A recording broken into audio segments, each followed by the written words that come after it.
거친 숨소리가 어두컴컴한 바위굴 안을 가득 메우고 있었다. 심장은 당장이라도 늑골을 부수고 튀어나올 듯 맹렬하게 요동쳤고 등줄기에는 식은땀이 비오듯 흘러내려 갱겹 저고리를 축축하게 적셨다.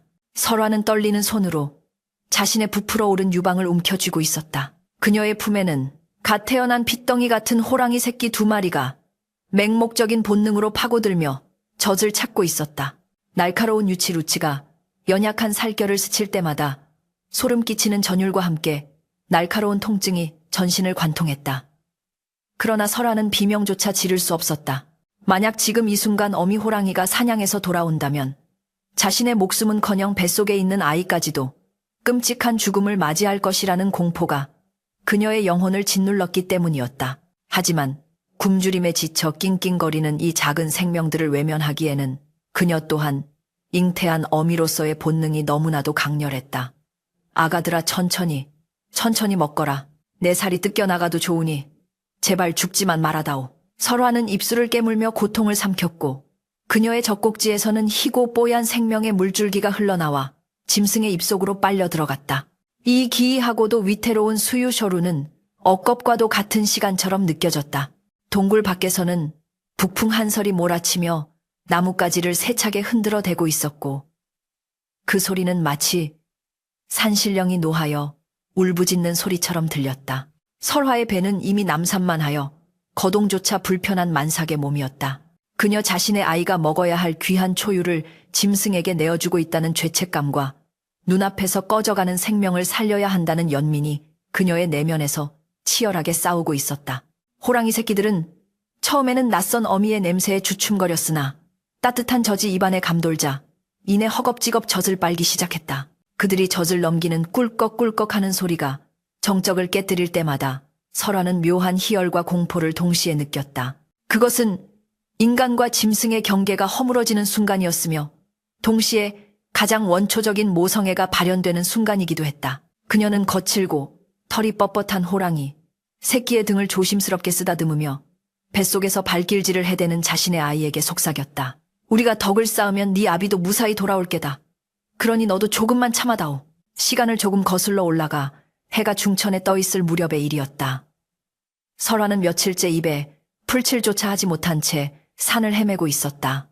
남편은 반년 전 북방의 오랑캐를 막으러 징집되어 떠났고 남겨진 것은 찢어지게 가난한 살림과 빚쟁이들의 독촉뿐이었다.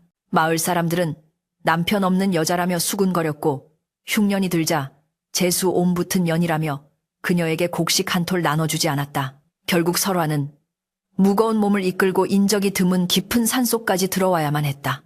불이라도 캐어 허기를 달래려던 그녀의 귀에 희미한 울음소리가 들려온 것은 그때였다. 처음에는 버려진 아이의 울음소리인 줄 알고 쏘스라치게 놀라 덤불을 헤치고 나아갔으나 그녀가 발견한 것은 바위 틈 깊숙한 곳에 웅크리고 있는 호랑이 새끼들이었다. 어미를 잃은 지 좋기 사나흘은 되어 보이는 녀석들은 뼈가 앙상하게 드러난 채 죽음의 문턱을 넘나들고 있었다. 처음 그들을 마주했을 때 설화는 뒤도 돌아보지 않고 도망쳐야 마땅했다.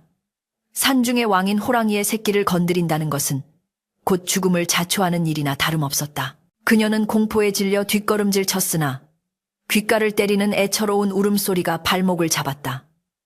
그것은 단순히 짐승의 포효가 아니라 어미를 찾는 간절한 절규였다. 설화는 자신의 불룩한 배를 어루만졌다. 뱃속의 아이가 마치 저 새끼들을 구하라는 듯 격렬하게 태동했다. 굶어 죽어가는 짐승의 눈빛이 전장에 나가 생사를 알 수 없는 남편의 눈빛과 겹쳐 보였고 홀로 빈방을 지키며 배고픔에 떨던 자신의 처지와 다를 바 없어 보였다. 내 놈들도 나처럼 버려진 것이냐? 이 추운 세상에 어미도 없이 홀로 남겨진 것이냐? 그녀는 주르륵 눈물을 흘리며 발길을 돌렸고 홀린 듯이 험한 바위굴을 기어 올라갔던 것이다. 다시 현재의 동굴 안 호랑이 새끼들은 어느새 배가 찼는지 젖꼭지를 뱉어내고 설화의 품에 파고들어 새근새근 잠이 들었다. 설화는 퉁퉁 부어오른 젖가슴을 추스르며 깊은 한숨을 내쉬었다. 긴장이 풀리자 전신에 힘이 빠져 손가락 하나 까딱할 수 없을 지경이었다. 그러나 이대로 지체할 수는 없었다. 해가 지기 전에 산을 내려가지 않으면 늑대나 다른 맹수들의 표적이 될 것이 뻔했다. 그녀는 잠든 호랑이 새끼들을 조심스럽게 떼어내어 마른 낙엽 위에 눕혔다. 녀석들은 어미의 온기가 사라지자 잠시 꿈틀거렸으나 부른 배 덕분인지 다시 깊은 잠에 빠져들었다. 설화는 멍하니 그들을 바라보다가 자신이 가져온다 해진 목도리를 풀어 녀석들의 몸 위에 덮어주었다. 내일 또 오마. 부디 살아만 있어라. 그녀는 쫓기듯 동굴을 빠져나왔다. 산을 내려오는 길은 올라갈 때보다 몇 배는 더 험난했다. 다리는 후들거렸고 눈앞이 핑 돌며 현기증이 일었다. 젖을 빨린 탓에 기운이 다 빠져나갔기 때문이었다. 설화는 나무 지팡이에 의지해 겨우겨우 발걸음을 옮겼다. 차라리 산짐승에게 잡혀먹히는 편이 나을지도 모른다는 자포자기의 심정이 들 때쯤 저 멀리 산 아래 마을의 불빛이 보이기 시작했다.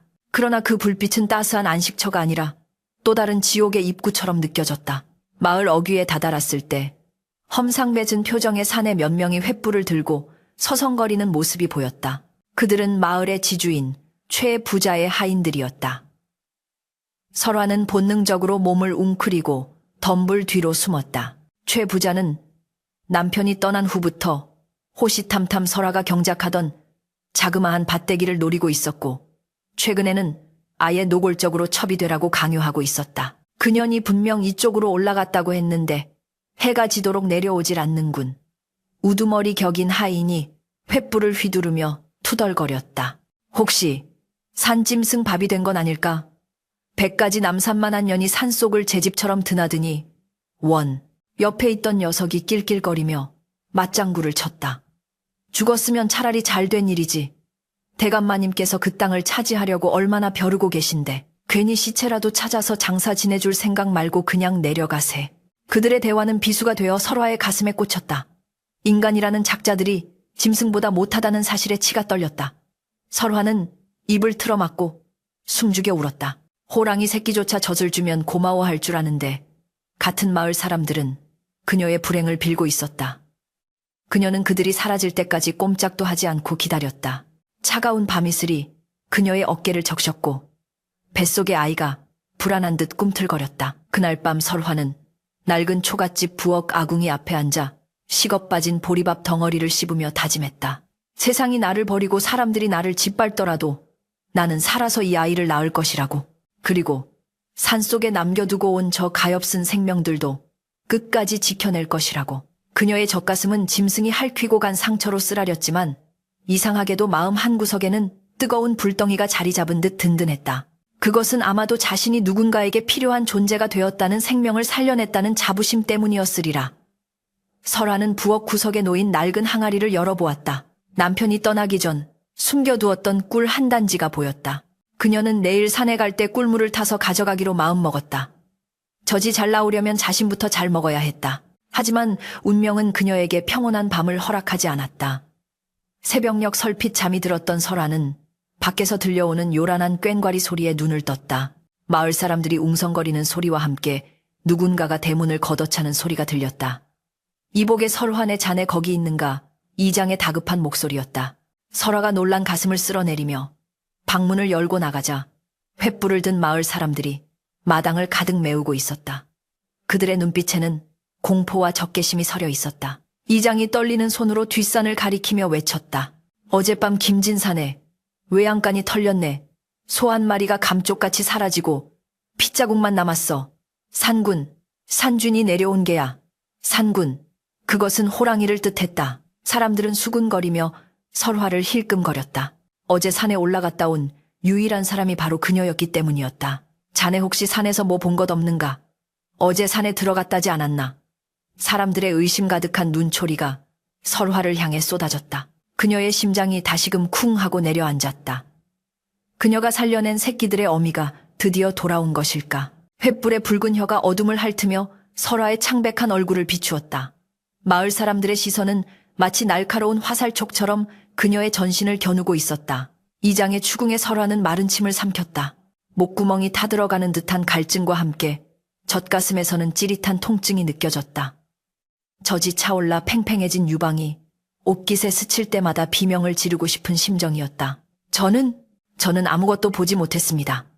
그저 뿌리를 캐러 험한 곳까지 들어갔을 뿐 산군님의 그림자조차 밟지 않았습니다. 설화의 목소리는 가늘게 떨렸다. 그러나 그녀의 부인 버닝은 흉흉한 분위기를 잠재우기에 역부족이었다. 군중 뒤편에서 비단 두루마기를 걸친 최 부자가 거만하게 걸어 나왔다. 그의 눈은 탐욕과 간계로 번들거리고 있었다. 그는 코를 킁킁거리며 설화에게 다가와 짐짓 놀란 척 소리쳤다. 허! 이 무슨 괴이한 냄새란 말인가? 자네들 맡아보게. 이 계집액에서 비릿한 피냄새와 짐승의 누린내가 진동을 하지 않는가? 최 부자의 말 한마디에 사람들은 기겁하며 뒤로 물러섰다. 사실 설화에게서 나는 냄새는 며칠간 씻지 못한 땀 냄새와 젖비린내뿐이었으나 공포에 질린 사람들의 코에는 이미 그녀가 피에 굶주린 요물처럼 느껴지고 있었다. 그러고 보니 눈빛도 예사롭지가 않아. 홀몸도 아닌 여자가 겁도 없이 산중을 헤매고 다닌 것부터가 수상쩍어. 누군가 수군거리기 시작했고 그 의심은 삽시간에 들불처럼 번져나갔다. 혹시 창귀 도구이가 붙은 게 아닐까? 호랑이에게 잡아먹힌 귀신이 산군을 위해 또 다른 먹잇감을 찾으러 내려온 게야. 촌부들의 입에서 나온 말은 잔인하기 그지없었다. 설화는 억울함에 입술을 깨물어 피가 맺혔다. 남편 없이 홀로 아이를 지키려 발버둥치는 자신을 위로해주기는커녕 요물 취급하며 몰아세우는 인심이 야속했다. 최 부자는 회심의 미소를 지으며 웻기를 박았다. 이런 불길한 것을 마을에 두었다간 더 큰 화를 입을지 모르네. 당장이라도 쫓아내야 마땅하나 내 자비심을 베풀어 며칠 말미를 주지. 그 안에 자네 발로 떠나게. 물론 자네가 가진 그 밭도끼는 마을의 평안을 깬 죗값으로 내놓고 말이야. 사람들이 흩어지고 난 뒤 설화는 차가운 방바닥에 주저앉아 하염없이 눈물을 흘렸다. 뱃속의 아이가 불안한 듯 세차게 발길질을 해댔다. 그러나 슬퍼할 겨를조차 없었다. 창밖이 희끄무레하게 밝아오고 있었다. 산속 동굴에 두고 온 어린 것들이 눈에 밟혀 견딜 수가 없었다. 어미 잃은 새끼들이 굶주림과 추위에 떨고 있을 것을 생각하니 가슴이 찢어지는 듯했다. 게다가 젖은 퉁퉁 불어 돌덩이처럼 딱딱해져 있었고 전몸살로 인해 온몸이 불덩이처럼 달아올랐다. 이 젖을 짜내지 않으면 자신도 병이 날 지경이었다. 설화는 주위를 살피며 보찜을 꾸렸다. 남편이 아끼던 무명천을 찢어 기저귀감을 챙기고 부엌 구석에 숨겨두었던 꿀단지를 품에 안았다. 마을 사람들의 눈을 피해 산으로 가려면 험한 벼랑길을 타야만 했다. 살을 애는 듯한 삭풍이 몰아치는 산길은 지옥과도 같았다. 눈 덮인 바위는 미끄러웠고 가시덤불은 설화의 치맛자락을 잡아채며 놓아주지 않았다. 몇 번이나 미끄러져 무릎이 깨지고 손바닥이 찢어졌지만 그녀는 멈추지 않았다. 자신의 배를 감싸 안으며 뱃속의 아기에게 끊임없이 속삭였다. 아가야 미안하다. 못난 어미를 만나 고생이 많구나. 하지만 저 불쌍한 것들을 외면하면 우리가 어찌 사람이라 할 수 있겠느냐. 거친 숨을 몰아쉬며 동굴 입구에 다다랐을 때 그녀는 심장이 됐는 줄 알았다. 동굴 안이 쥐 죽은 듯 고요했기 때문이었다. 혹시 밤새 얼어 죽은 것은 아닐까? 아니면 다른 짐승이 물어간 것은 아닐까? 설화는 떨리는 손으로 덮어두었던 목도리를 걷어냈다. 다행히도 두 마리의 호랑이 새끼들은 서로의 체온의 의지에 웅크린 채 잠들어 있었다. 인기척을 느낀 녀석들이 부스스 눈을 뜨고 설화를 바라보았다. 하루 만에 보는 것인데도 녀석들의 눈망울에는 반가움이 서려 있는 듯했다. 살아있었구나. 장하다 장해. 설화가 털썩 주저앉아 옷고름을 풀자 새끼들은 기다렸다는 듯이 달려들어 젖을 찾았다. 어제보다 더 강한 힘으로 젖을 빠는 녀석들의 생명력이 설화의 몸으로 전해져 왔다. 찌릿하던 통증은 이내 묘한 안도감으로 바뀌었다. 꿀꺽거리는 목 넘김 소리가 동굴 안에 울려 퍼질 때마다 설화는 자신의 생명이 깎여나가는 동시에 새로운 생명이 피어나는 기적을 체험했다. 그녀는 품에 챙겨온 꿀을 손가락에 찍어 새끼들의 입가에 발라주었다. 달콤한 맛에 혀를 날름거리는 모습이 영락없는 집고양이 같았다. 많이 먹고 어서 자라거라. 그래야 너희 어미를 찾으러 가지. 설화는 앙상한 새끼의 등을 쓰다듬으며 중얼거렸다. 어미 호랑이는 여전히 돌아오지 않고 있었다. 산 아래 마을에서 소가 잡혀갔다는 소문이 돌았지만 설화의 직감으로는 그것이 이 새끼들의 어미 짓이 아닌 것 같았다. 어미가 살아있다면 새끼들을 이토록 방치할 리가 없었다. 분명 무슨 변고가 생긴 것이 틀림없었다. 그 시각 마을 아래 최 부자의 기와집 사랑방에서는 은밀하고도 사악한 모의가 진행되고 있었다. 최 부자는 곰방대를 물고 연신 뻐끔거리며 하인들을 닥달했다. 그래, 그년이 오늘도 산으로 올라갔다 이 말이지. 얼굴에 칼자국이 난 사냥꾼 출신의 하인이 머리를 조아렸다. 얘 나으리, 새벽같이 뒷산 벼랑길로 올라가는 것을 제가 똑똑히 보았습니다. 보찜까지 싸들고 가는 꼴이 아주 가관이었습니다. 최 부자의 눈이 가늘어졌다. 젖먹이도 없는 년이 저 집으로 힘들어한다는 소문이 돌더구나. 게다가 산군이 출몰한 위험한 산속을 제 집 드나들듯 하다니. 필시 산속에 내통하는 무언가가 있는 게야. 그는 탁자를 내리치며 음흉한 웃음을 흘렸다. 잘 되었다. 이참에 소문을 더 크게 내거라. 그년이 산군과 교접하여 괴물을 잉태했다고 말이다. 마을 사람들의 공포심을 자극하면 제 발로 나가지 않고는 못 베길 게다. 그리고 최 부자는 목소리를 낮추며 사냥꾼에게 귓속말을 건넸다. 내일은 자네가 포수들을 좀 모아오게. 그년이 산에서 무엇을 하는지 뒤를 밟아보자고. 만약 호랑이 새끼라도 키우고 있다면 그 가죽은 내 것이고 그녀는 관아에 넘겨 능지처참을 당하게 될 테니. 설화가 산에서 내려왔을 때 마을의 분위기는 어제와는 판이하게 달라져 있었다. 우물가에 모여있던 안악들은 설화가 나타나자 황급히 자리를 피했고 아이들은 돌을 던지며 마녀다 호랑이 마누라다 라고 놀려댔다. 설화가 물을 얻으려 이웃집 대문을 두드렸지만 돌아오는 것은 소금 세례와 욕설뿐이었다. 재수 없는 년 썩 꺼지지 못해. 내년 때문에 우리 소가 죽었어.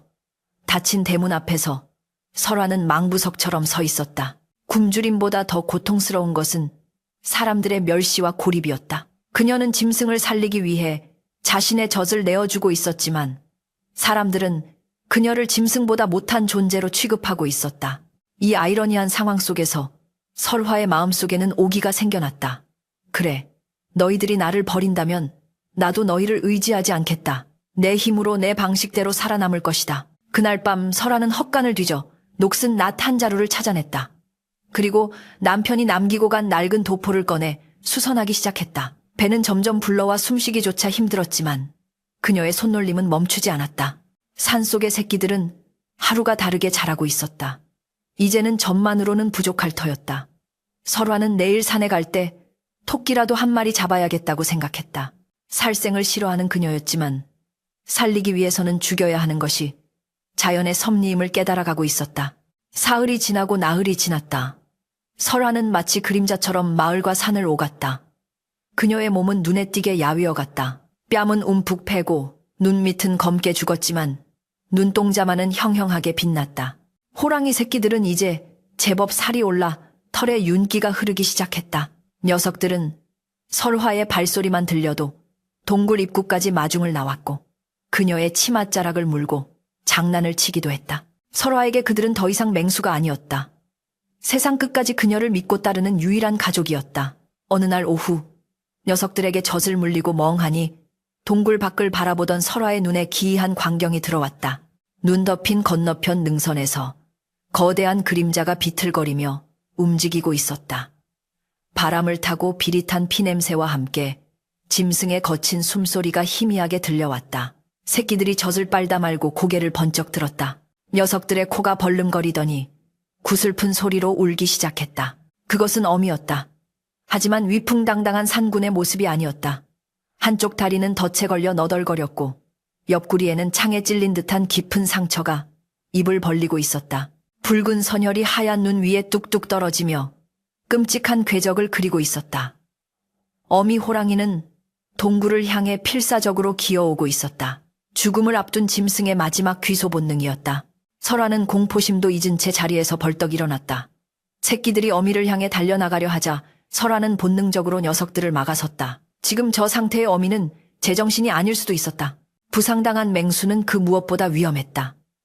그러나 어미 호랑이의 눈과 마주친 순간 설화는 얼어붙고 말았다. 그 황금색 눈동자에는 살기가 아닌 깊은 슬픔과 간절한 애원이 담겨 있었다. 그리고 그 눈은 정확하게 설화의 부풀어 오른 젖가슴과 그 뒤에 숨은 새끼들을 번갈아 보고 있었다. 인간과 짐승, 사냥꾼과 사냥감이 아닌 생명을 잉태하고 기르는 두 어미의 시선이 허공에서 얽히는 순간이었다. 그때였다. 산 아래쪽에서 요란한 꽹과리 소리와 함께 개 짖는 소리가 들려오기 시작했다. 최 부자가 보낸 사냥꾼들이 피냄새를 맡고 몰려오고 있었다. 거대한 산군 산쥔. 이 동굴 입구에 쓰러지듯 몸을 뉘었다. 그 육중한 무게에 땅이 울리고 동굴 천장에서 흙먼지가 푸석하게 쏟아져 내렸다. 설화는 숨조차 제대로 쉴 수 없었다. 눈앞에 있는 것은 단순한 짐승이 아니었다. 이 산을 지배하는 영물링우이자 사람을 찢어 죽일 수 있는 맹수였다. 그러나 지금 그 맹수의 몰골은 처참하기 그지없었다. 덫에 걸려 너덜거리는 다리뼈가 하얀 눈 속에서 흉측하게 드러나 있었고 옆구리의 창상은 숨을 쉴 때마다 붉은 거품을 토해내고 있었다. 비비린내가 동굴 안의 젖비린내를 순식간에 집어삼켰다. 어미호랑이는 가쁜 숨을 몰아쉬며 황금빛 눈동자로 설화를 응시했다. 그 눈빛에는 적의 뒤 대신 깊은 안도감과 제 새끼를 살려준 이에 대한 기이한 감사가 서려 있었다. 녀석은 고통스러운 신음과 함께 몸을 끌어 새끼들에게 다가갔다. 어미의 냄새를 맡은 새끼들이 끼잉끼잉거리며 어미의 품으로 파고들었다. 어미 호랑이는 거친 혀로 새끼들의 입가를 핥았다. 그곳에 묻어있는 하얀 젖자국. 그것은 바로 설화가 나누어준 생명의 흔적이었다. 그때였다. 산 아래쪽에서 들려오던 사냥개들의 짖는 소리가 더욱 가까워졌다. 이쪽이다. 핏자국이 바위 틈으로 이어졌어 사냥꾼들의 고함 소리가 바람을 타고 들려왔다. 설화의 등골이 서늘해졌다. 이대로라면 꼼짝없이 들키고 말 터였다. 부상당한 어미 호랑이는 싸울 힘이 없었고 자신 또한 만삭의 몸으로 도망칠 수 없었다. 절체절명의 순간 하늘이 그들의 운명을 가엾게 여긴 것일까. 갑자기 사방이 어두워지더니 마른 하늘에서 뇌성병력이 쳤다. 우르릉 쾅산이 떠나갈 듯한 굉음과 함께 먹구름이 순식간에 산봉우리를 뒤덮었다. 그리고 거짓말처럼 폭설이 쏟아지기 시작했다. 그것은 평범한 눈이 아니었다. 한치 앞도 분간할 수 없을 만큼 맹렬하게 휘몰아치는 눈보라.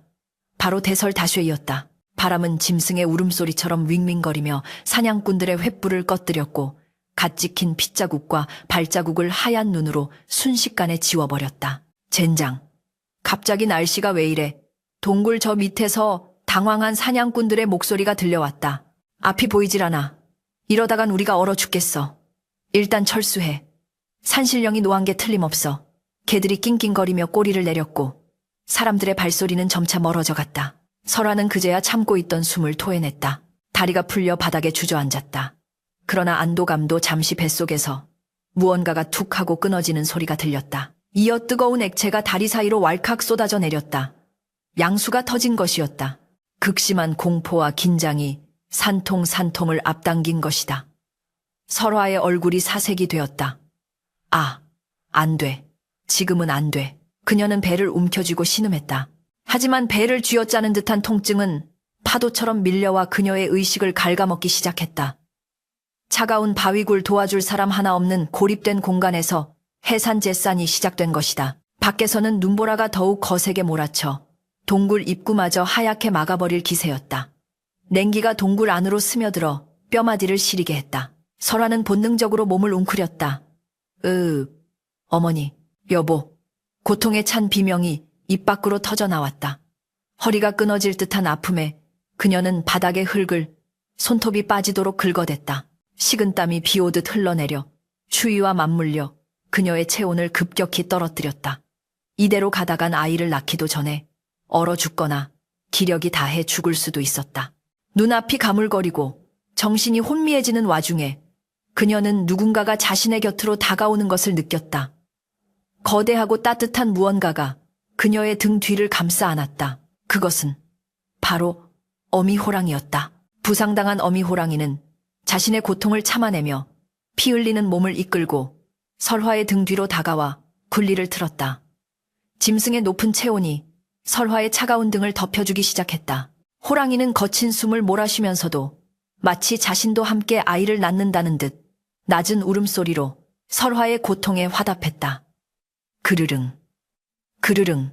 그 소리는 기이하게도 자장가처럼 들렸고 설화에게 알 수 없는 용기를 불어넣어 주었다. 새끼 호랑이들도 어미의 뜻을 알았는지 설화의 발치와 배 주변에 옹기종기 모여들어 체온을 나누었다. 짐승과 사람이 서로의 온기에 의지해 생과 사의 경계를 넘는 기막힌 광경이었다. 설아는 흐릿해지는 의식 속에서 호랑이의 털을 움켜쥐었다. 도와다오. 제발. 내 아이를 살려다오. 고통의 시간은 영원처럼 이어졌다. 설아는 수십 번 기절했다. 깨어나기를 반복했다. 그때마다 어미 호랑이는 거친 혀로 설아의 뺨과 손을 핥아 그녀를 깨웠다. 정신을 잃지 말라는 무언의 신호였다. 밖은 이미 칠흑 같은 어둠에 잠겼고 오직 휘몰아치는 바람 소리만이 세상의 끝임을 알리고 있었다. 설화는 마지막 힘을 짜내어 아랫배에 힘을 주었다. 입술이 터지고 어금니가 부서질 듯 꽉 깨물었다. 아하. 처절한 비명과 함께 묵직한 무언가가 몸 밖으로 빠져나가는 느낌이 들었다. 동시에 동굴 밖에서는 천지를 뒤흔드는 천둥 소리가 울려 퍼졌다. 그리고 잠시 후 응애, 응애 하는 가녀리지만 힘찬 울음소리가 동굴 안을 가득 메웠다. 설화는 떨리는 손으로 핏덩이 같은 아이를 받아 안았다. 사내 아이였다. 탯줄을 끊을 가위조차 없었지만 어미 호랑이가 다가와 날카로운 앞니로 조심스럽게 탯줄을 끊어주었다. 그리고는 양수에 젖은 아이의 몸을 혀로 핥아 닦아주기 시작했다. 마치 자신의 새끼를 돌보듯 정성스러운 몸짓이었다. 까슬한 혀의 감촉에 아이가 칭얼거리자 설화는 급히 아이를 품에 안고 젖을 물렸다. 호랑이 새끼들에게 나누어 주었던 그 젖줄이 이제야 비로소 제 주인을 찾아 들어갔다.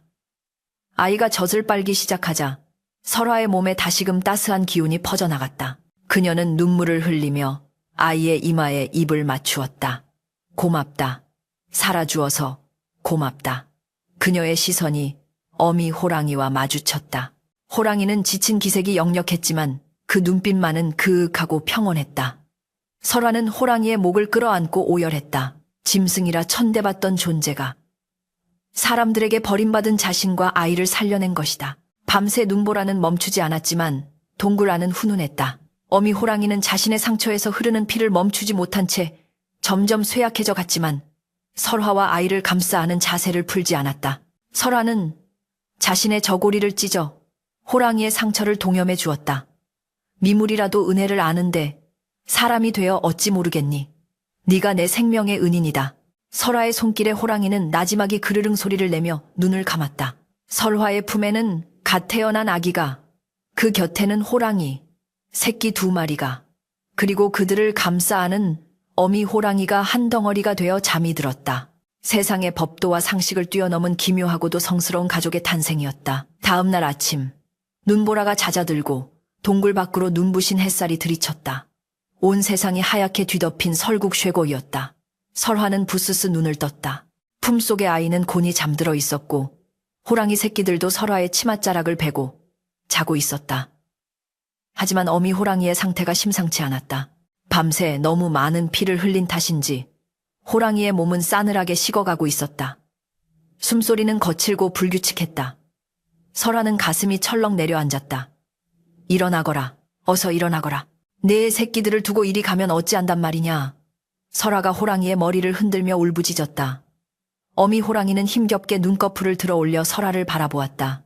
그리고는 마지막 힘을 다해 고개를 들어 자신의 새끼들을 한 번, 그리고 설화의 품에 안긴 아기를 한 번 바라보았다. 그 눈빛은 마치 유언과도 같았다. 내 새끼들을 부탁한다. 그리고 너의 아이도 강건하게 키우거라. 어미 호랑이는 굵은 눈물을 한 방울 뚝 흘리더니 긴 숨을 내쉬고는 고개를 떨구었다. 산군 산준의 영혼이 육신을 떠나 산으로 돌아가는 순간이었다. 동굴 안에는 정적만이 감돌았다. 설화는 어미 호랑이의 주검을 끌어안고 목 놓아 통곡했다. 그녀의 울음소리는 메아리가 되어 눈 덮인 산속으로 퍼져나갔다. 호랑이 새끼들도 어미의 죽음을 알았는지 어미의 차가운 코에 얼굴을 비비며 구슬프게 울어댔다. 설화는 눈물을 닦으며 맹세했다. 네가 살려준 목숨 헛되이 하지 않으마. 네 새끼들도 내 자식처럼 거두어 반드시 살려내마. 설화는 며칠 동안 동굴 밖으로 나가지 않았다. 가져온 식량은 바닥이 났지만 그녀는 호랑이의 죽음 앞에서 떠날 수 없었다. 그녀는 동굴 깊숙한 곳, 볕이 잘 들지 않는 서늘한 곳에 돌을 쌓아 어미 호랑이의 무덤을 만들어 주었다. 그리고 자신의 머리카락을 조금 잘라 함께 묻어주었다. 다음 생에는 부디 사람으로 태어나 나와 자매의 연을 맺자꾸나. 장례를 치른 후 설화는 결단을 내려야 했다. 이제 젖먹이 셋을 데리고 산을 내려가야 했다. 마을로 돌아갈 수는 없었다. 최 부자와 마을 사람들이 눈에 불을 켜고 자신을 찾고 있을 것이 뻔했다.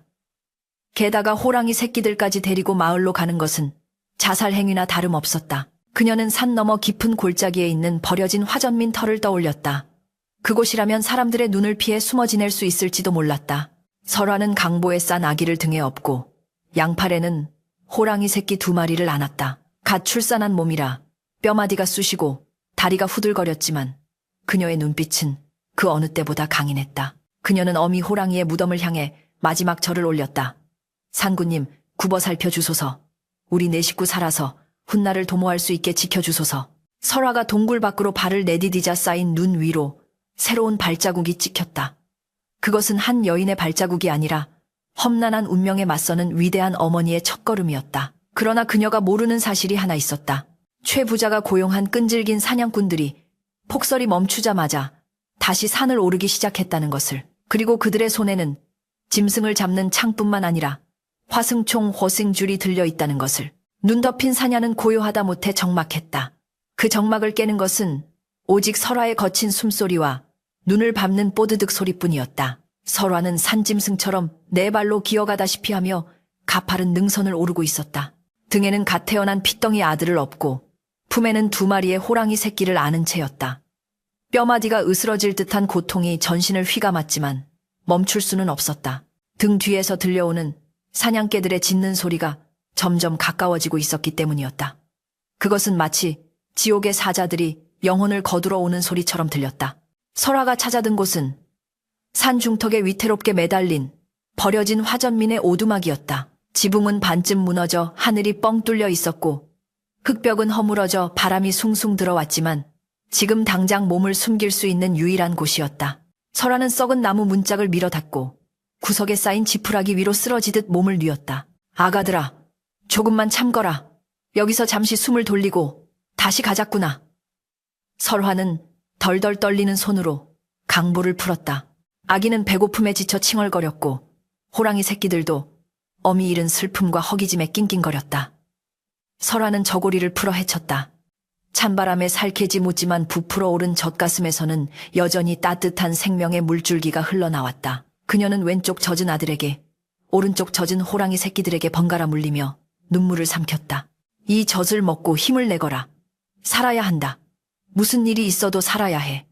새 생명은 어미의 품에 파고들어 필사적으로 젖을 빨았다. 그 평화롭고도 애처로운 광경은 오래가지 못했다. 밖에서 우르르 하는 발소리와 함께 거친 고함이 터져나왔다. 인연 쥐새끼처럼 잘도 숨어들었구나. 쾅 썩은 문짝이 박살나며 최 부자와 사냥꾼들이 들이닥쳤다. 그들의 손에는 시퍼런 창과 둔탁한 화승총 호승줄이 들려 있었다. 좁은 오두막 안은 순식간에 살기로 가득 찼다. 최 부자는 설화의 품에 안긴 호랑이 새끼들을 보자마자 눈을 희번덕거렸다. 내 이럴 줄 알았다. 호랑이 새끼를 품고 있다니. 내년이 정령 사람이더냐. 산군과 노란한 요물이 맞았구나. 최 부자는 승리감에 도취되어 낄낄거렸다. 마을 사람들을 선동할 완벽한 증거를 잡은 셈이었다. 여봐라. 당장 저 요망한 것들을 끌어내라. 호랑이 새끼는 가죽을 벗기고 전연과 튀기, 자식은 마을로 끌고 가서 화형에 처할 것이다. 사냥꾼들이 킬킬거리며 다가오자 설화는 낯을 움켜쥐고 벌떡 일어섰다. 갓 출산한 여인의 몸이라고는 믿기지 않을 만큼 서슬퍼런 기세였다. 오지 마라. 한 발자국만 더 다가오면 내 목숨을 걸고 너희 놈들의 숨통을 끊어놓겠다. 설화의 눈에서는 푸른 불꽃이 일었다. 그녀는 더 이상 겁에 질린 시골 안악이 아니었다. 새 아이를 지키려는 위대한 어미이자 불의에 맞서는 투사였다. 흉터난 사냥꾼이 비웃으며 화승총의 총구를 설화의 이마에 겨누었다. 인연이 미쳐도 단단히 미쳤구나. 냇간년이 나탄 자루로 총을 이길 수 있을 것 같으냐. 순순히 새끼들을 내놓으면 목숨만은 살려주마. 검은 총구 안쪽에서 풍겨오는 매캐한 화약 냄새가 죽음의 향기처럼 코끝을 찔렀다. 그러나 설화는 물러서지 않았다. 그녀는 등 뒤의 아기와 품속의 호랑이 새끼들을 자신의 몸으로 가리며 외쳤다. 짐승만도 못한 놈들, 말 못하는 미물도 제 새끼 귀한 줄 알고 은혜를 아는데 너희는 어찌 사람 탈을 쓰고 천륜을 거스르려 하느냐. 하늘이 두렵지 않으냐. 닥쳐라. 이 요물 최부자가 소리쳤다. 쏴라. 당장 쏴버려. 사냥꾼의 손가락이 방아쇠에 걸렸다. 철컥하는 소리가 설화의 심장을 멈추게 했다. 그녀는 질끈 눈을 감았다. 미안하다 아가야. 미안하다. 그 찰나의 순간이었다. 천지를 뒤흔드는 굉음이 오두막을 강타했다. 그것은 천둥 소리보다 컸고 지옥의 밑바닥에서 울려 퍼지는 듯한 분노의 포효였다. 동시에 오두막의 썩은 벽면이 종잇장처럼 뜯겨나가며 거대한 검은 그림자가 안으로 들이닥쳤다. 집채만한 덩치, 도깨비불처럼 이글거리는 황금빛 눈동자, 그리고 대검처럼 날카로운 송곳니. 그것은 죽은 암호랑이의 짝이자 이 산의 진정한 지배자인 수호랑이 산군 샨준이었다. 산군은 자신의 짝을 잃은 슬픔과 위협받는 새끼들의 냄새를 맡고 미친 듯이 산을 내려온 것이었다. 산군이다. 의학 사냥꾼들은 비명을 지르며 혼비백산했다. 총을 든 사냥꾼이 당황하여 방아쇠를 당겼다. 탕 요란한 총성과 함께 뿌연 연기가 피어올랐다. 그러나 탄화는 호랑이의 두꺼운 가죽을 뚫지 못하고 튕겨나갔다. 격분한 호랑이는 앞발을 휘둘러 사냥꾼을 내리쳤다. 끄아 끔찍한 파열음과 함께 사냥꾼의 몸이 허수아비처럼 날아가 벽에 처박혔다. 오두막 안은 순식간에 아수라장이 되었다. 피비린내가 진동하고 사람들의 비명과 호랑이의 포효가 뒤섞여 고막을 찢을 듯했다. 최 부자는 다리가 풀려 바닥에 주저앉아 오줌을 지렸다. 살려주게네. 내가 잘못했네, 제발. 산군은 최 부자를 향해 천천히 다가갔다. 그 위압감에 최 부자는 숨조차 쉴 수 없었다. 호랑이의 입에서 뜨거운 김과 함께 역한 피냄새가 뿜어져 나왔다. 녀석은 최 부자의 목을 물어뜯는 대신 거대한 앞발로 그의 다리를 지식여버렸다. 최 부자의 단말마가 산을 울렸다. 그것은 죽음보다 더한 고통이자 평생 걷지 못하게 만들어 죄를 뉘우치게 하려는 짐승의 형벌이었다. 나머지 하인들은 무기를 버리고 걸음아 날 살려라. 도망쳤다. 산군은 그들을 쫓지 않았다. 대신 거친 숨을 몰아쉬며 피 묻은 주둥이를 돌려 설화를 바라보았다. 설화는 공포에 질려 덜덜 떨면서도 호랑이 새끼들을 꼭 껴안고 있었다. 거대한 수컷 호랑이가 그녀의 코앞까지 다가왔다. 설화는 이제 죽었구나 생각하며 눈을 질끈 감았다. 그러나 예상했던 날카로운 이빨 대신 거칠고 따뜻한 혀가 그녀의 뺨을 핥았다. 녀석은 킁킁거리며 설화의 품에 있는 새끼들의 냄새를 확인했다. 그리고 설화의 등 뒤에 엎인 인간 아기의 냄새도 맡았다. 그곳에는 자신의 짝인 암컷 호랑이의 냄새와 전 냄새가 배어 있었다. 산군은 알 수 있었다. 눈앞에 이 작고 나약한 인간이 자신의 혈육을 지켜준 은인이라는 것을. 산군은 낮은 소리로 그르릉거리며 설화의 머리에 자신의 거대한 머리를 비볐다. 그것은 맹수의 인사가 아니었다. 가족을 지켜준 이에 대한 깊은 감사와 경의의 표시였다. 설화는 조심스럽게 눈을 떴다. 눈앞에는 금빛 털이 찬란한 산신령 같은 존재가 자신을 내려다보고 있었다. 긴장이 풀리자 왈칵 눈물이 쏟아졌다. 고맙습니다. 정말 고맙습니다. 설화는 호랑이의 목을 끌어안고 울었다. 호랑이 새끼들도 아비의 품으로 파고들며 낑낑거렸다. 산군은 앞발로 새끼들을 끌어당겨 품었다. 오두막 밖에는 다시 눈이 내리기 시작했다. 하얀 눈은 오두막 안에 붉은 핏자국을 덮어주었고 세상의 더러운 욕망과 죄악을 씻어내리고 있었다. 최 부자는 기절한 채 구석에 처박혀 있었고 죽은 사냥꾼의 시체는 차갑게 식어가고 있었다. 산군은 설화를 향해 고개를 까딱해 보였다. 따라오라는 신호였다. 이곳은 이제 피냄새 때문에 안전하지 않았다. 설화는 주섬주섬 짐을 챙겨 일어섰다. 다리에 힘이 하나도 없었지만 이상하게도 마음만은 든든했다. 천군만마를 얻은 듯했다. 그녀가 밖으로 나오자 산군은 앞장서서 눈길을 걸어갔다. 그의 거대한 발자국 뒤로 설화의 작은 발자국이 이어졌다. 그 기이한 행렬은 마을 반대편 사람들의 발길이 닿지 않는 깊고 깊은 산속 전설 속의 호랑이 골짜기를 향해 나아가고 있었다. 산속 깊은 곳으로 이동하는 동안 설화는 몇 번이고 쓰러질 뻔했다. 그때마다 산군은 걸음을 멈추고 그녀가 일어날 때까지 기다려주었다. 때로는 엎드리며 등에 타라는 심억을 하기도 했지만 설화는 감히 산군의 등에 오를 수 없어 고개를 저었다. 괜찮습니다. 제 발로 가겠습니다. 이 아이들을 위해서라면 지옥 불길이라도 걸을 수 있습니다. 설화의 강인한 모성에 산군도 감복한 듯했다. 밤이 깊어 그들은 깎아지른 절벽 아래 숨겨진 천연 요새와도 같은 동굴에 도착했다. 그곳은 바람을 막아주고 맑은 샘물이 솟아나는 명당이었다. 동굴 안에는 마른 풀이 두툼하게 깔려 있었고 산군이 미리 저장해둔 것인지 산삼과 귀한 약초들이 구석에 쌓여 있었다. 설화는 깜짝 놀랐다.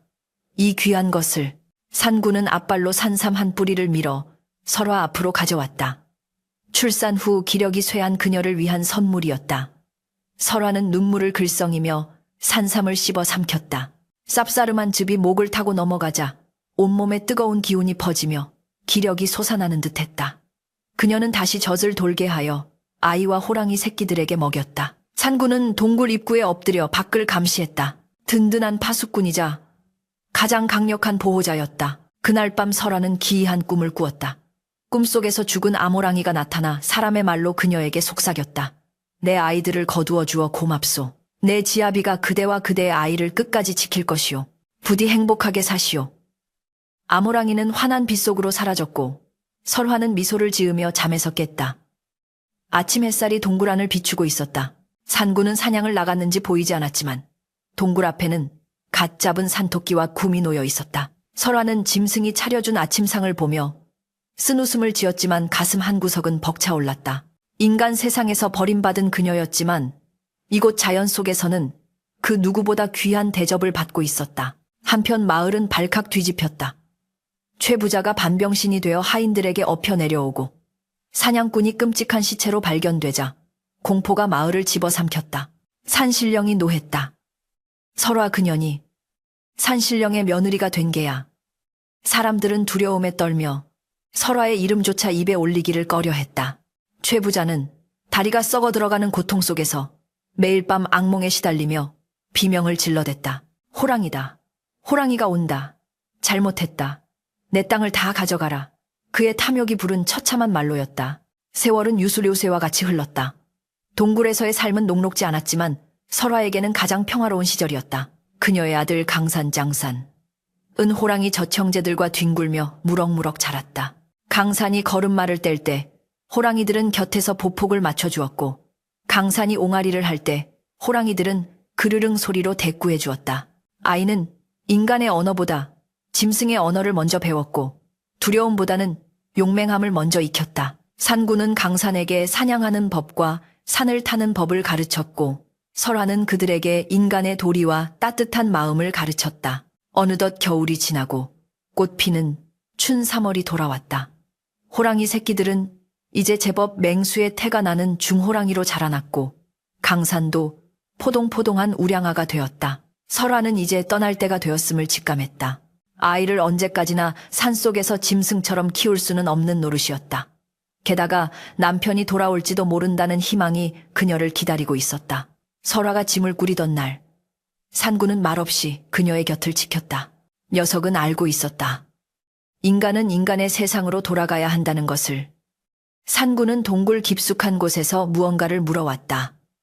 그것은 흙이 묻은 낡은 비단 주머니였다. 설화가 주머니를 열어보니 놀랍게도 그 안에는 천년을 묵었다는 전설의 동자삼 돈즈덜과 주먹만한 금덩이가 들어있었다. 아마도 옛날 신만이가 숨겨두었다가 비명횡사한 것을 산군이 발견해둔 모양이었다. 이것을 저에게 주시는 겁니까? 설화가 떨리는 목소리로 물었다. 산군은 고개를 끄덕이며 설화의 손등을 핥았다. 그것은 세상으로 나가는 딸에게 주는 아비의 혼수이자 생명의 은인에게 바치는 보은 보은의 징표였다. 설화는 산군의 목을 끌어안고 하염없이 눈물을 흘렸다. 잊지 않겠습니다. 죽는 날까지 이 은혜를 잊지 않겠습니다. 호랑이 형제들도 섭섭한 듯 강산의 옷자락을 물고 늘어졌다. 강산은 호랑이 형제들의 목을 꼭 껴안고 어흥어흥하며 작별 인사를 했다. 그렇게 설화는 호랑이 가족의 배웅을 받으며 산을 내려왔다. 그녀가 마을 어귀에 나타났을 때 사람들은 기겁을 하며 길을 터주었다. 그녀의 곁에는 집채만한 호랑이 3마리가 호위무사처럼 따르고 있었기 때문이었다.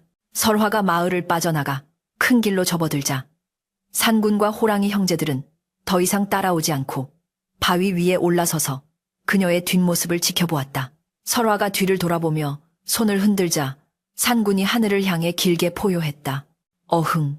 그 소리는 이별의 슬픔이 아니라 앞날의 축복을 비는 장엄한 송가종거였다. 세월의 수레바퀴는 멈추지 않고 굴러 어느덧 강산이 변한다는 10년의 세월이 2번이나 흘렀다. 한양 한영 도성의 북적이는 장터 한편에는 호산당 후산텅이라는 현판이 걸린 번듯한 약재상이 자리 잡고 있었다. 그곳의 주인은 희끗희끗한 머리카락을 단정하게 빗어 넘긴 중년의 여인 설화였다. 그녀는 산군이 내어준 천년 묵은 산삼과 금덩이를 허투루 쓰지 않았다. 그녀는 금을 팔아 마련한 돈으로 가난하고 병든 이들을 위해 약을 지어주었고 오갈 데 없는 이들을 거두어 먹였다. 사람들은 그녀를 살아있는 보살이라 칭송했으나 그녀의 눈빛은 늘 먼 북쪽 하늘을 향해 있었다. 죽은 줄 알았던 남편 김칠성이 돌아오기만을 기다리는 간절한 기다림이었다.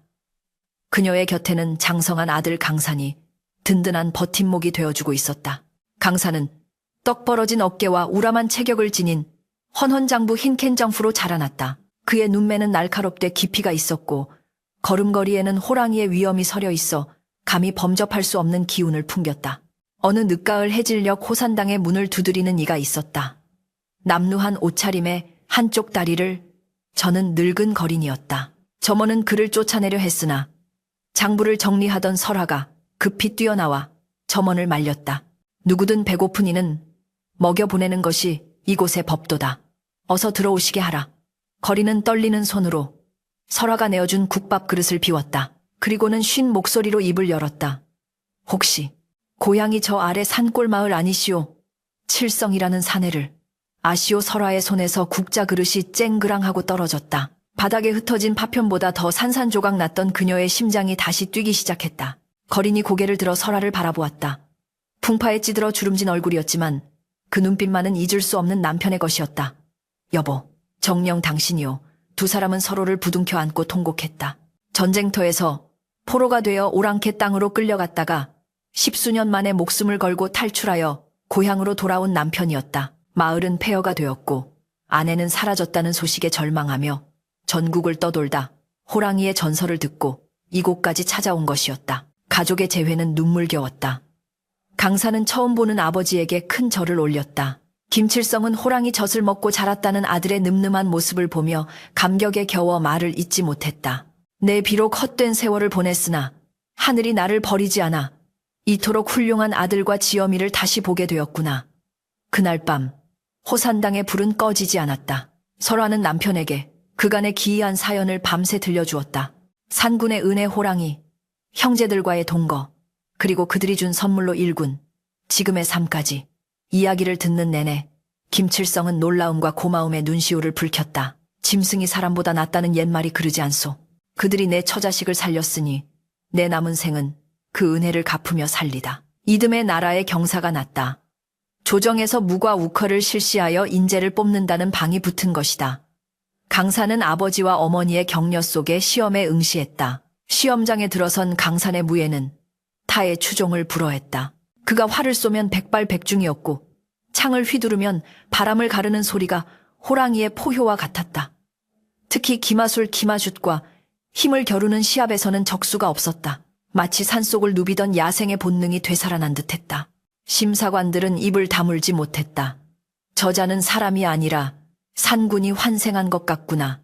마침내 합격자 발표가 있던 날 임금은 강산을 장원정변으로 호명했다. 어사와 유프화를 머리에 꽂고 금이 환향하는 강산의 행렬 앞에는 수많은 인파가 몰려들어 환호했다. 설화와 김칠성은 덩실덩실 춤을 추며 아들을 맞이했다. 가난과 멸시 속에 쫓겨나듯 고향을 떠났던 그들이 세상의 중심에 우뚝 선 순간이었다. 강산은 북방의 국경을 지키는 장수가 되어 수많은 공을 세웠다. 오랑캐들은 호랑이 장군이라는 깃발만 봐도 혼비백산하여 도망쳤다. 강산이 전장에 나갈 때면 언제나 산짐승들이 그의 길을 안내했고 위급한 순간에는 어디선가 호랑이 떼가 나타나 적군을 교란시켰다는 소문이 돌았다. 사람들은 그것이 산신령의 가호라 믿었다. 강산은 높은 벼슬에 올랐음에도 겸손함을 잃지 않았고 백성들을 긍휼히 여겨 선정산정을 베풀었다. 그의 청렴함과 용맹함은 조정의 귀감이 되었고 설화의 가문은 명문가로서의 기틀을 다지게 되었다. 세월이 흘러 설화의 머리에 하얀 서리가 내려앉았을 무렵 그녀는 아들에게 한 가지 부탁을 했다. 내 죽기 전에 꼭 한번 가보고 싶은 곳이 있다. 그곳에 가서 갚지 못한 인사를 올려야겠다. 강사는 어머니의 뜻을 알아차리고 고개를 끄덕였다. 며칠 후 화려한 가마 대신 소박한 행장을 꾸린 설화와 김칠성, 그리고 강사는 옛 고향 뒷산으로 향했다. 최 부자가 살던 마을은 흉가가 되어 잡초만 무성했고 악인들의 흔적은 세월 속에 묻혀 사라진 지 오래였다. 그러나 산으로 오르는 길은 여전히 험준하고도 익숙했다. 강사는 늙으신 부모님을 부축하며 기억 속의 길을 더듬어 올라갔다. 마침내 그들이 도착한 곳은 그 옛날 눈보라치던 밤, 새 생명이 태어났던 그 바위굴 앞이었다. 동굴 입구는 개넝쿨로 뒤덮여 있었지만 그 안에서 풍겨나오는 서늘한 기운은 여전했다. 설화는 준비해온 제사상을 차렸다. 멧돼지 고기와 맑은 술, 그리고 자신이 직접 만든 시루떡을 올렸다. 향을 피우자 푸르스름한 연기가 하늘로 피어올랐다. 산군님, 그리고 내 아우들아, 잘 지내고 있는지요? 은혜 입은 설화가 이제야 찾아왔습니다. 제 아들이 이리 훌륭하게 자라 나라의 기둥이 되었습니다. 모두 당신들의 덕분입니다. 설화는 눈물을 흘리며 큰 절을 올렸다. 김칠성과 강산도 그 옆에 나란히 엎드려 절을 했다. 제사를 마치고 술잔을 기울일 때였다. 갑자기 숲속에 새들이 날아오르고 사방이 고요해졌다. 바람이 멈추고 공기의 흐름이 바뀌었다. 강산이 본능적으로 고개를 돌려 산등성을 바라보았다. 오셨습니다. 저 멀리 깎아지른 절벽 끝, 바위 위에 거대한 그림자가 서 있었다. 햇살을 등지고 서 있어 역광으로 빛나는 그 실루엣은 산 그 자체처럼 거대했다. 그리고 그 옆에는 그보다 조금 작은, 하지만 늠름한 호랑이 두 마리가 호위하듯 서 있었다. 그들은 산군의 핏줄을 이어받은 후손들이거나 혹은 신선션센이 된 그들 자신일지도 몰랐다. 황금빛 눈동자가 세 사람을 내려다보았다. 그 시선에는 맹수의 살기 대신 오랜 벗을 대하는 따스함과 깊은 회한이 담겨 있었다. 설화는 비틀거리며 일어나 그들을 향해 손을 뻗었다. 아, 보고 싶었습니다. 부디 평안하십시오. 바위 위의 호랑이들은 마치 대답이라도 하듯 길게 울부짖었다. 어흥, 으르릉. 그 소리는 산맥을 타고 넘실대며 온 세상에 울려 퍼졌다. 메아리가 잦아들 무렵 그들은 신기루처럼 사라지고 없었다. 오직 바람에 흔들리는 나뭇가지와 은은한 산삼의 향기만이 그들이 다녀갔음을 증명하고 있었다. 산을 내려오는 길 설화는 남편의 손을 꼭 잡으며 말했다. 여보, 이제 여한이 없어요. 짐승도 은혜를 갚는데 사람이 어찌 그보다 못하게 살 수 있겠어요. 우리 남은 생도 부끄럽지 않게 살다가 저들 곁으로 갑시다. 김칠성은 아내의 손을 마주 잡으며 고개를 끄덕였다. 강사는 앞장서서 걸으며 부모님의 대화를 묵묵히 들었다. 그의 가슴 속에는 천군만마보다 더 든든한 호랑이의 기상이 살아 숨쉬고 있었다. 그 후로도 오랫동안 사람들은 그 산을 호모산, 후무산이라 불렀다. 호랑이에게 젖을 먹인 어머니의 산이라는 뜻이었다. 전설은 입에서 입으로 전해져 곤경에 처한 짐승을 구하면 반드시 복을 받는다는 교훈으로 남았다. 험한 산길을 지나는 나그네들은 호랑이를 만나도 두려워하지 않고 설화의 이야기를 하며 예를 갖추면 호랑이가 길을 비켜준다고 믿었다. 설화가 세상을 떠나던 날 맑은 하늘에서 하얀 눈이 펑펑 쏟아졌다고 한다. 사람들은 산군이 그녀를 마중 나온 것이라며 하늘을 향해 합장했다. 그녀의 무덤가에는 해마다 이름 모를 야생화들이 만발했고 가끔 밤이면 호랑이들이 내려와 무덤을 지키고 간다는 소문이 돌았다. 인간과 짐승의 경계를 넘어선 사랑과 신의 신이